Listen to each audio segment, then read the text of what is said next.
Hello guys, in this video, I will show you how to install Magis TV on a Samsung Smart TV in 2025 using the latest working method.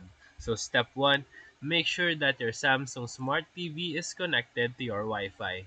And then open the browser from your home menu. Step 2, in the browser, go to the URL magistv.com.co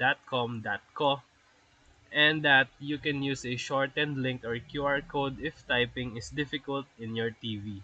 And step 3, you can download the Magis TV APK file.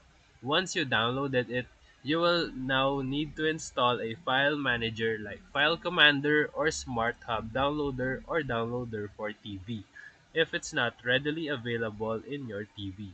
Step 4, now go to your settings and then security and enable the install unknown apps feature for your file manager. Step 5, open the downloader APK using the file manager that you downloaded and proceed with the installation. And once done, you can now launch Magis TV from the apps menu. And now Magis TV should be ready to stream on your Samsung Smart TV. So if this video helped you, feel free to like and subscribe for more quick tutorials, reviews, and comparison videos. Thank you for watching.